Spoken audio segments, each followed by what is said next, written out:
Ito nga pala yung ulam namin kagabi. So, try nyo to kasi masarap talaga siya.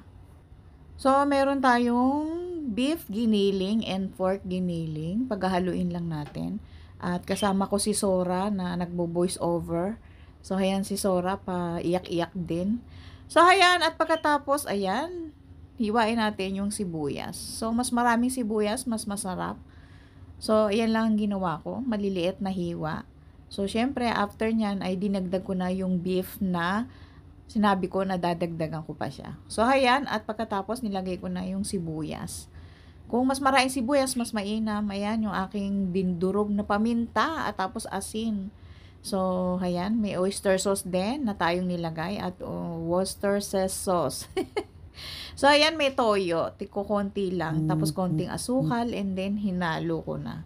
So, syempre, mamaya dadagdagan ko pa rin yan ng paminta at asin kasi syempre, parang nakulangan ako. So, haluin nyo lang mabuti at lagyan natin ng egg. So, marami yung giniling. So, 2 egg ang ilalagay natin dyan. So, ayan, hinalo ko muna para yung pampalasa is humalo at maging malasa dun sa beef. So, ayan, 2 egg. So, medyo maliit lang yung egg. So, 2 ang nilagay ko. Kung large naman is pwede naman siguro ng 1 lang. Lalo sa mga may allergy, 1 lang yung lagay nyo or wag na kayong maglagay. So, pagkatapos na ito, ayan, dinagdagan ko na ng paminta at saka konting asin. So, pagkatapos ay meron akong nabiling bell pepper.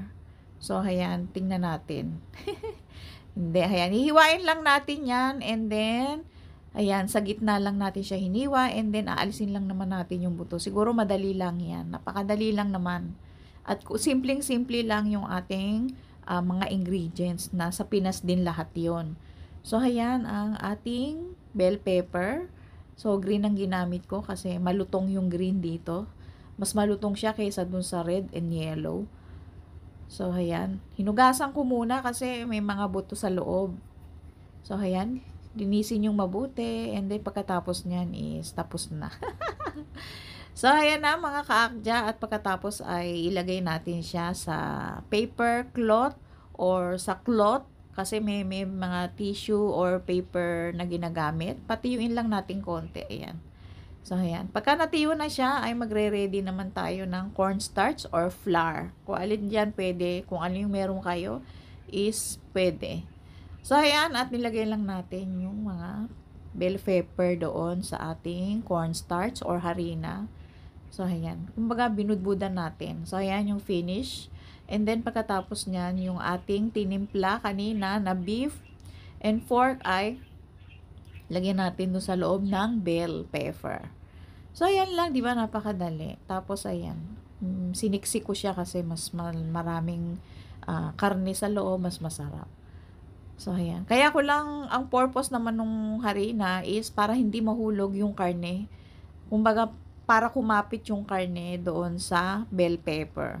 Para hindi mahulog. Pwede din sigurong wala, pero ako, yun yung ginamit ko para hindi mahulog. Sa tingin ko, ha. So, pagkatapos niya na, ayan, pagkatapos nating lagyan lahat, is, ayan, yung natira ay ginawa ko siyang parang hamburger. So, masarap din siya kasi beef. So, maraming beef. So, ayan, ginawa ko lang siyang hamburger. So, pagkatapos nito guys, ay ayan, mag-start na tayong magluto. So, syempre, sa isang kawali, unahin ko lutuin yung sa anak ko. Syempre, konting-konti lang mantika. And then, ayan. Pataob kasi unahin natin yung pinakakarne. At pagkatapos ay, ayan, sinamahan ko na nung 2 hamburger. Hinaan nyo lang yung apoy para maluto yung loob. Kasi yan, makapal kasi yung hamburger na nagawa natin. So, pagkatapos niyan ay mahinang apoy, ganyan ulit. At pagkatapos, takbang ko ulit para ma-steam yung loob. So, syempre, luto na yan. At pagkatapos ay isa-serve ko na yan kay Bunso. So, ayan, at napakasarap daw. Pwede nyo lagyan ng demi-glaze sauce kasi yung anak ko is naglagay siya ng demi-glaze. Pero yung aking darling is mas gusto niya yung lasa. Naglagay lang siya ng yung maanghang na Tabasco kasi mahilig siya sa maanghang. So, hanggang dito na lang at thank you for watching.